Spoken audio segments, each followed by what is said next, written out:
Наш эфир продолжает выпуск новостей. В студии Сергей Михедов. Здравствуйте. Коротко о темах.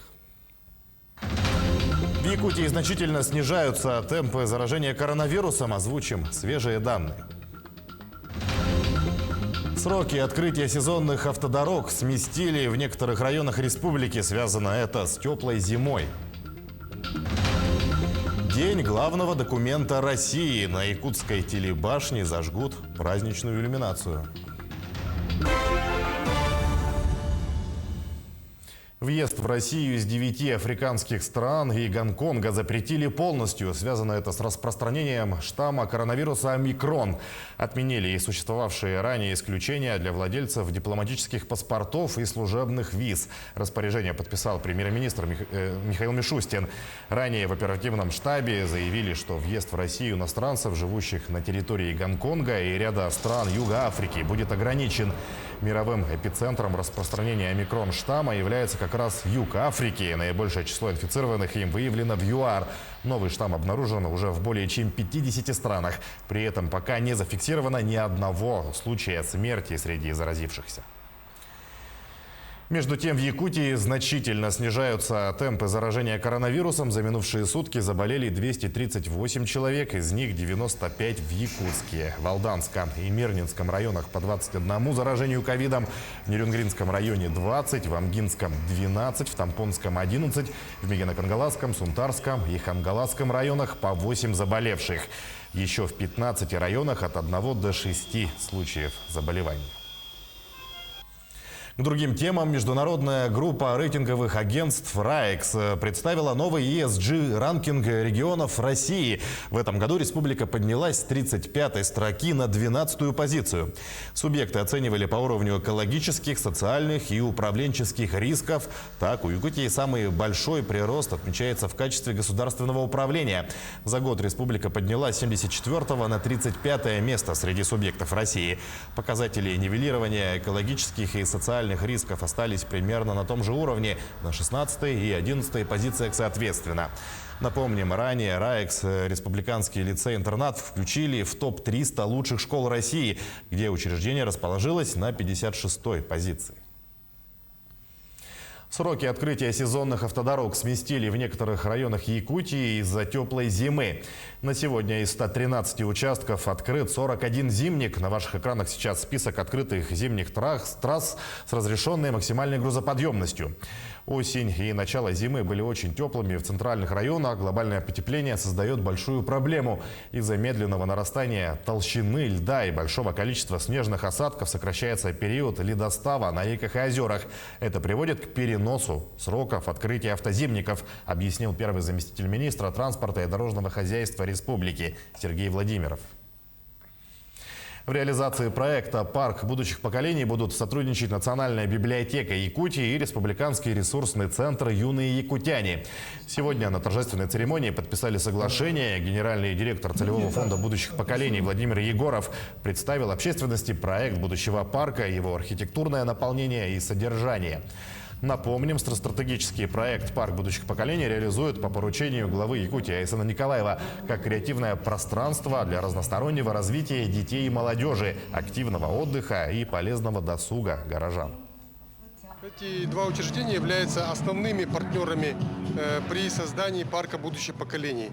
Сегодня мы уже начинаем строительство самого парка, да, но уже в эти дни мы уже работаем над совместными образовательными и культурными программами с этими организациями. И я думаю, что к 2025 году у нас уже сложится такое полноценное сообщество на базе наших 3 учреждений. К ним присоединятся еще множество других разной формы, разного характера, стиля. И мы создадим такую экосистему парка будущих поколений, которая будет непосредственно уже находиться в парке, начиная с 2025 года. Сегодня в историческом парке «Россия. Моя история» открылся технологический фестиваль «Тымны.нет». Гостей и участников ждут мастер-классы, инновационные сессии, стратегическая сессия и многое другое. На мероприятии побывала наш корреспондент Валерия Наумова. Приближай будущее. Именно так звучит слоган открывшегося технологического фестиваля «Тымны.нет». Цель фестиваля – это популяризация кружкового движения в Якутии, а также знакомство с практиками будущего, научными исследованиями, стартапами, проектами и воплощением их в жизнь. Мероприятие проходит в рамках Года науки и технологий и празднования столетия кружкового движения в России. Наш фестиваль называется «Оригинальный фестиваль идей и технологий Тымны.нет». Объясню, почему Тымны.нет. Многие спрашивают, да? Тымны – это холод, это с якутского языка мы перевели, а нет – это потому что те технологии, которые у нас есть в жизни, они уже немножко изменились, и они у нас отображаются в наших уже отраслях, которые развиваются уже немножко по-другому. Это все то, что сейчас цифровизируется, это все то, что используется искусственный интеллект, это все то, что мы преподносим уже немножко по-другому. То, о чем говорит Анатолий Сконович, это очень важно. Раньше вообще интернета не было, а сейчас мы летаем. И это кажется нам, что это всегда так и было многим из нас, да? А детям тем более. Поэтому сейчас то будущее, о котором мы мечтали, когда мы были школьниками, да, вот я могу о себе так сказать, да, оно сбылось. И теперь мы уже спокойно можем об этом говорить, и в этом будущем мы с вами живем. А у наших детей будущее немножко другое. Фестиваль будет проходить 2 дня, 11 и 12 декабря в историческом парке «Россия. Моя история». Гостей ждут 7 треков, 9 площадок, более 30 бесплатных мастер-классов, 10 инновационных разработок, стратегическая сессия, выставки, перформансы и соревнования по киберспорту. К слову говоря, киберспорт в республике развивается с 2008 года. Мы сегодня будем просто проводить мероприятия, соревнования. Ребята будут со всех улусов соревноваться, выяснять, кто все-таки лучше. И для нас это на самом деле очень здорово, что мы сможем из этого всего выделить хороших игроков, с которыми мы сможем дальше работать. И они, возможно, будут уже представлять нашу Якутию на федеральных международных соревнованиях. То есть для нас это очень здорово, что сегодня происходит вот это мероприятие по всей республике.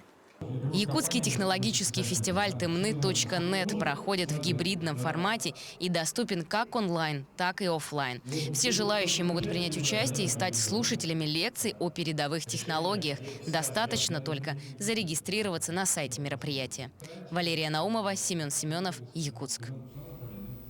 Идем далее. Александр Басыров вступил в должность главы Мирнинского района. Инаугурация нового руководителя прошла в здании администрации. Напомним, 28 ноября завершились досрочные выборы. За кресло главы Мирнинского района боролись более 10 кандидатов. Жители Алмазного региона отдали 40% голосов за Александра Басырова. Поздравления новому главе района прислали руководители региона Айсан Николаев, председатель Госсобрания Илтумен Алексей Еремеев, главы районов Западной Якутии. Руководство Алроса также присоединилось к поздравлениям и выразило готовность поддерживать и в дальнейшем важные для района проекты и программы. Уже в среду, 15 числа, у нас состоится сессия районного совета депутатов, где мы должны принять бюджет на 2022 год. Это очень серьезный документ, на основании которого мы будем жить в следующий год. Дополнительные здания для нужд столичных школ продолжают строить в Якутске. Объект реализуют в рамках второго этапа проекта по созданию дополнительных мест в школах с участием корпорации развития ВПРФ. Так, в селе Пригородном забили первую сваю будущего дополнительного здания школы номер 12. Сюжет Дмитрия Тымырова. Для жителей села Пригородное это действительно важное событие, ведь сегодня плотность населения этого района города увеличивается, застраиваются новые дома, вместе с ним появляются и новые семьи с детьми. И потребность села в социально значимых учреждениях с каждым годом только растет. По прогнозам руководства школы, до 2025 года количество обучающихся должно достигнуть около 1000 детей. И строительство этого объекта – важное событие для каждого. В настоящее время в школе учатся 615 детей. Это наше здание школы было построено в 2008 году. Было рассчитано на 120 мест. Сами видите, что у нас сейчас переполнение в 5 раз. И, конечно, строительство дополнительного здания это будет улучшением условий для того, чтобы дети получали образование. Также строительство этого здания даст возможность школе перейти на однодневную смену, про которую говорят уже давно. Сегодня из-за большого количества обучающихся перейти на такую систему не получается возможным. Сегодня действительно очень радостный день для нас, для учителей, и для учащихся, и для родителей. Мы давно ждали этот день. И надеемся, что строительство закончится ровно в срок, да, и надеемся учиться и учить наших детишек с нового года, со следующего года, да, уже в новом здании, и улучшится система образования нашей школы, да, будут новые формы работы, да, и надеемся, что будем работать в одну смену, это тоже улучшит качество образования. Застройщиком объекта стал Arctic Capital. Они обещают, что здание сдадут в срок. Работы здесь будут идти даже зимой, а уже летом жители села Пригородный увидят коробку школы. Мы планируем в декабре-январе выполнить буровые работы, установить свайное поле и где-то в конце февраля, середине февраля начнем бетонные работы. Планируем каркас здания закончить где-то в начале июля, и ввод объекта планируется в ноябре 2022 года. Здание школы будет трехэтажное. Общая площадь будет составлять 5200 квадратных метров. Здесь будут размещаться 27 учебных кабинетов, библиотека с книгохранилищем, медицинский кабинет, столовая с обеденным залом, актовые и музыкальные залы для занятий хореографией. С постройкой новой школы будет новое оборудование и будет чем занять наших детей современными технологиями. Новый спортзал будет, актовый зал.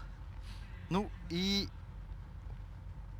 для развития нашего подрастающего поколения это большое событие, радостное. Напомним, в рамках реализации данного проекта на территории города Якутска, помимо этой школы, строятся дополнительные здания пристрои в селе Хатасы и рядом со школой номер 5 города Якутска. Общее суммарное количество мест этих трех объектов порядка на 1000 мест. Дмитрий Тымыров, Джулстан Иннокентьев, Якутск.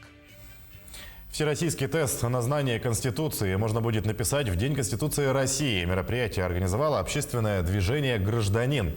Акцию проводят для повышения общей правовой грамотности и знания основного закона страны.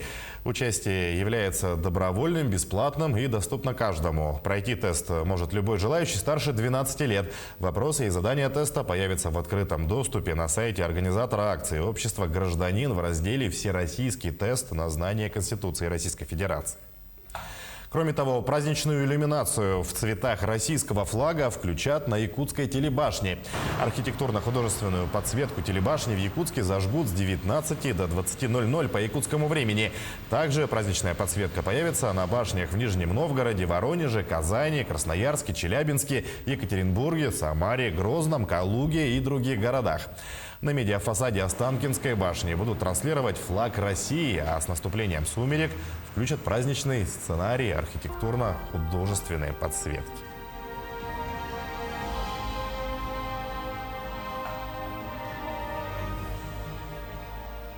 Наши корреспонденты продолжают следить за развитием событий. Оставайтесь с нами.